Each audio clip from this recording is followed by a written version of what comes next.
Bato de la Rosa, AI video, Duterte Youth disqualified, Marcos, selective justice, at marami pang iba. Kamusta for me? I'm Ulysses, or Avor Joseph, or Balutin. And welcome to News Worthy Recap Weekly Edition number 1. We have those covered since last week, so skip to the tasks provided if it piques your interest. Bato de la Rosa, naggoyo ng AI. Pwede ba kitang matanong? Yes po. Pabor ka ba sa impeachment ni VP Sara? No. Bakit? Because it is obviously politically motivated. I mean, maraming may confidential funds sa gobyerno, iba nga billions pa. But why single out the VP? They want justice, but their justice is selective. If these politicians are really serious in cleaning up the government, then investigate all at isama na nila mga sarili nila.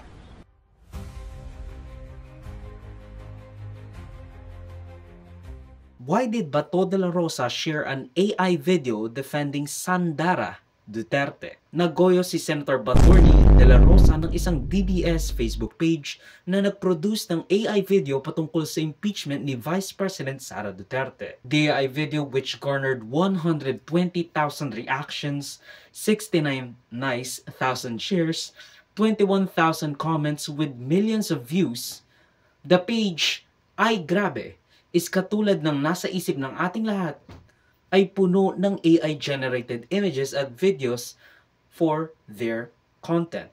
Sabi pa ni Bato, mabuti pa ang bata nakakaintindi sa mga pangyayari.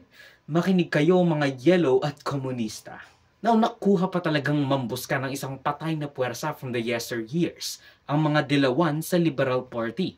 Tapos, nanredtag pa sa mga may gusto lang ng accountability sa mga elected officials, seemingly insinuating na ang mga taong may gusto lang sa impeachment trial ay either mga dilawan o komunista. Kahit si Sebastian Duterte, anak ni former President Rodrigo Duterte at kapatid ni Vice President Sara Duterte, sinare ang naturang video stating, "And the liberals say they have Gen Z support." Come on! Akala nila vindication! Ang video na ito, nakakita sila ng isang well-spoken Gen Z with a liberal aesthetic na nagsasabi ng kanilang mga talking points to justify violating our Constitution. Pero kung iisipin mo, and you know, I'm choosing my words very carefully, I'm not generalizing, pero most of the Duterte youth are, I don't know, frigging cream. Pero that's besides the point. Mga marino, mga sik. Anyway, binuskahan ng palasyo ang pag-share ni na Representative Baste at Senator Bato ng AI-generated videos, saying na tigilan na nila ang paggamit ng AI para magpakalat ng fake news with anti-cleras malumanay na condescension. AI-generated videos are circulating online, tackling on big issues such as the impeachment case of Vice President Sara Duterte. And this particular video po was shared by Senator Bato de la Rosa and reportedly by Davao City Mayor Baste Duterte. What is Malacanang's reaction to this po, considering that this technology can border on deepfake videos which can mimic even President Marcos, and what are the steps po na that the PCO will take regarding this issue po? Ang pag-share ng mga katulad na ganyan, muli, disinformation, fake news, hindi po sana nanggagaling sa mga opisyal ng pamahalaan. Nakakaduda, mas nakakawala ng tiwala kung mismo sa matataas na opisyal nanggagaling ang mga disinformation at fake news. At mabuti po at ito ay na-correct at napansin po ng ating mga kababayan. Ang sabi nga po natin, kahit po ang PCO, ang pamahalaan ay gumagawa ng paraan para mapahinto ang fake news, pero mas kakayanin po natin ito kapag po tayo tulong-tulong. Katulad po ng sinabi po ninyo, kayo na po mismo at iba natin mga kababayan ang nagsabi na ito ay AI-generated at hindi totoo. So maraming salamat sa inyong pagtulong sa pamahalaan para ma-detect natin ang mga fake news na minsan ay mga taga-gobyerno pa ang gumagawa. Thank you po, Yusek. Is it incumbent upon them to apologize or to take it back once they realize that it was actually AI-generated and fake? Unang-una po, hindi naman kinakailangan mag-apologize kung ginamit lang naman ng kanila ang kanilang mga talino para alamin kung ang kanilang isi-share ay mali, disinformation, or just AI-generated videos. Hindi ka na kailangang mag-apologize kung una pa lang tama na ang inyong ginawa. But ngayon, na naipakalat na, paano na po yung ibang naniwala sa kanila? Considering na binoto sila ng taong bayan. So ngayon, na ginawa po nila, at wala tayong magagawa doon, dapat lamang po nilang i-acknowledge na ang ipinasa nila na video ay hindi totoo at hindi tunay. Now, VP Sara Duterte responded sa mga kritiko ni Baste at Bato sa pag-share at pagkagoyo sa kanila ng isang DDS AI Facebook page by saying, okay lang naman gumamit ng AI para supportahan siya. Basta hindi pagkakakitaan. Pinagkakakitaan ni ay grabe yun, malamang sa malamang. That's what the content is for. Just speaking of AI, meron pong video ngayon na shinare daw si Senator Bato and si Vice Mayor Baste claiming na it's an artificial intelligence generated AI in support of you. Your comment po doon sa nangyaring pag-share daw po di umano ng AI generated video. Wala namang problema siguro sa pag-share ng AI video in support o sa akin. Basta hindi ginagawang negosyo. Kumbaga, if I were a social media account owner and gagawa ako ng AI to support a certain personality, walang problema doon kasi hindi ko naman siya ginagawang negosyo eh. Hindi ko naman binibenta sa mga tao yung produkto ko eh. Pardon my French, pero oui, mon ami, voulez-vous avec moi, mon chéri? Ang weird na papayag ka sa isang essentially fake news to be proliferated basta hindi mo sila kinakailangang bayaran para suportahan ka. I'm 100% sure na kumikita yung page na yon sa dami ng engagement sa mga naggoyong DDS. Ang sabi naman ni Bato de la Rosa, wala siyang pake kung AI man o hindi. Yung mensahe ng AI ang kanyang isineshare. AI man o totoo, pareho ang mensahe. But I partially agree naman sa sinasabi nung AI na selective ang hustisya. But we have to point out na kung may impeachable offense at naihatid/na-transmit ng House of Representatives ang impeachment complete sa Senado laban kay Marcos, we will be pushing as well para matuloy ang kaso. Kasi ayaw namin sa inyong dalawa, sa totoo lang. Although more, kasi, si Duterte, malapit na to be held accountable. Si Marcos, hindi pa natin sure kung may impeach siya. But, let's not say everything with finality. Kasi, malapit na, talagang malapit na.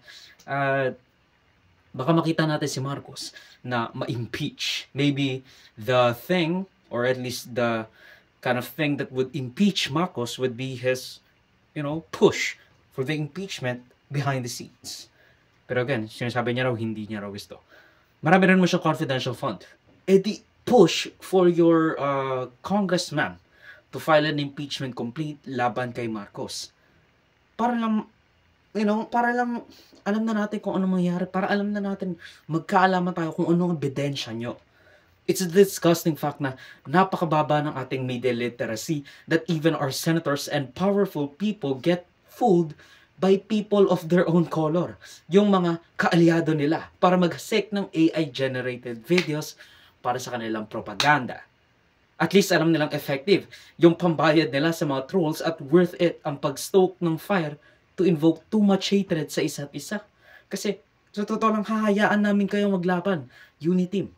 Magsagupaan kayo. Wala kaming pake. Basta kami para sa tao at kung meron kayong ginawang masama, you have to be accountable. That's all I'm saying. Na maraming kumanda na sa pag-share nila ng AI-generated video na sumusuporta sa kanilang paniniwala. Dahil, if you think about it, kung totoo man ang lahat ng sinasabi nila, meron at merong taong magsasabi niyan kahit hindi nyo bayaran, kahit hindi nyo i-generate. Pero wala kayong nakitang Gen Z, liberal, aesthetic, educated person to say that kind of stuff. Kasi walang ganon. That's like an ethical billionaire. That's like a unicorn. Kaya, sabihin nyo naman, kung totoong maganda at tama ang mensahe na pinapasabi nyo sa computer na maraming kabataan ang nagsasabi ng ganyang bagay, bakit wala kayong makita?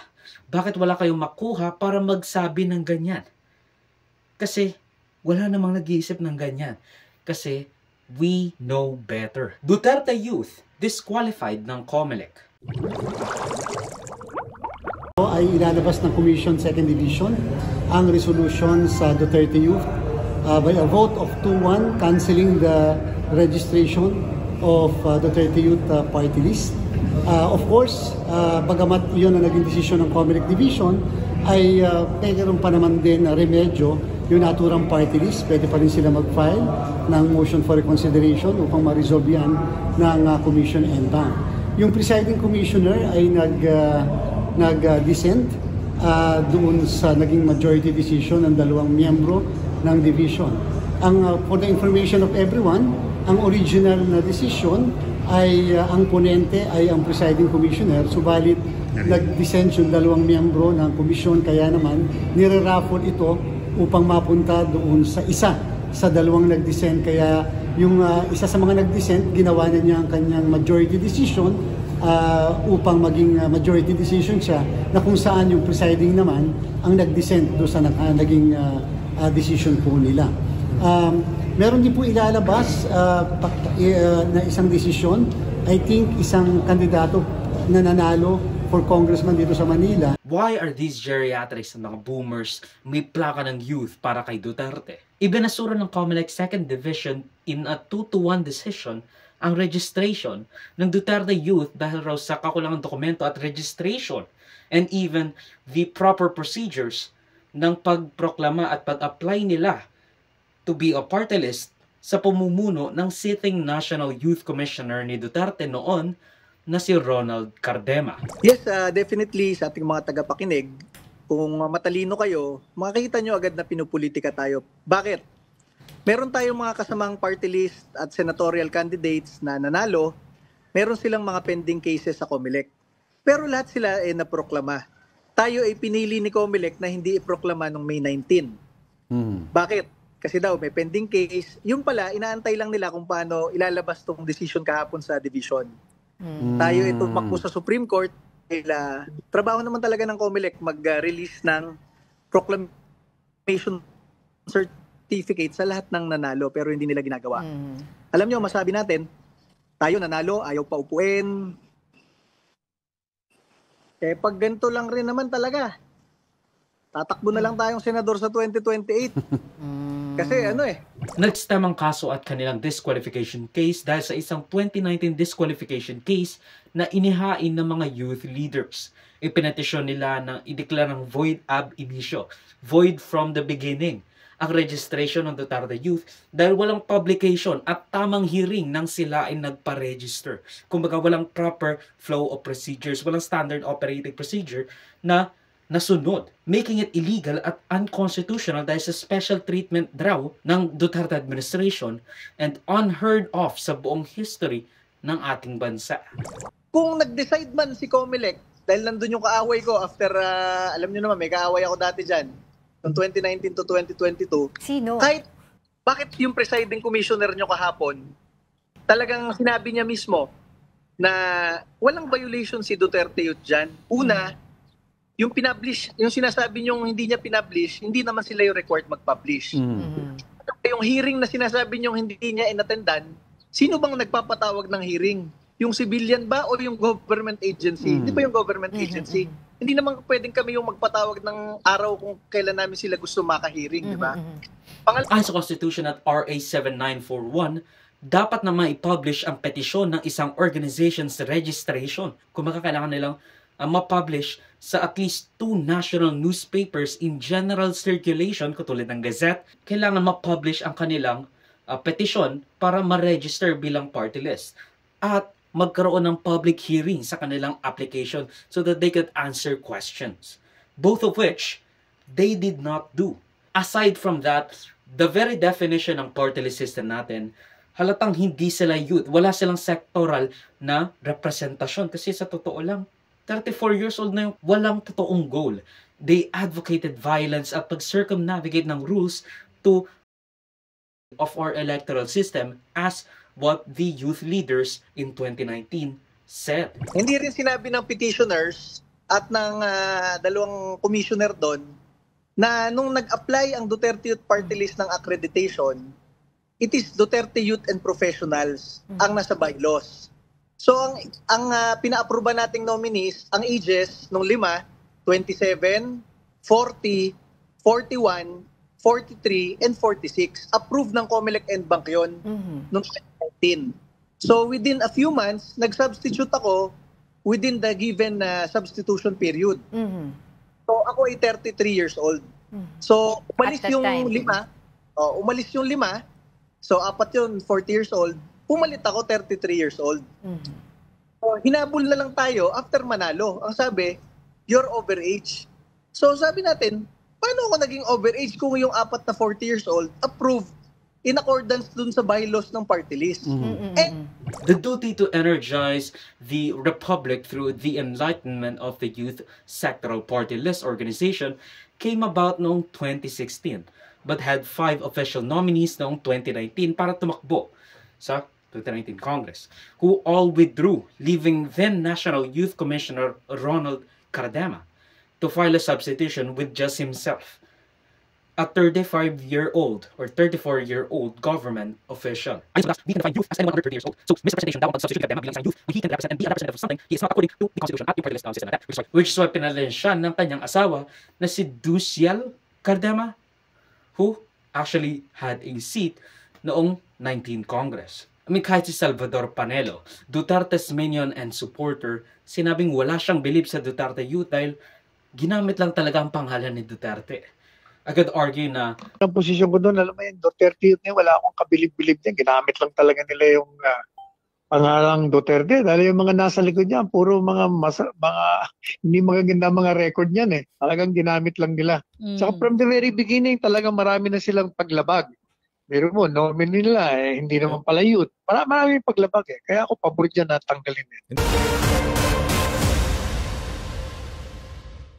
I get to argue na the Duterte Youth disqualification is a voter disenfranchisement. Kumbaga kasi bumoto sa kanila ang more than 2% yata, di ba? Basta around that, 2 million votes casted sa party list system ay napunta sa kanila. But it is the wrong or the obvious wrong of the COMELEC to even let them run in the first place noong 2019. Yes, I'm talking to you, Rowena Guanzon. Political persecution or not, you know, this has been a long time coming. And dapat nga hindi na nakapasok sa Kongreso ang Duterte Youth. We know they don't represent the youth as their long-winded excuse of a name suggests. Kasi Duterte, the Dutertes cannot be considered a marginalized group nor a national, regional partyless system. DY is a vestige of their way of politicking. They're the ones doing the marginalizing. Kasi nandre-red tag sila sa mga kabataan.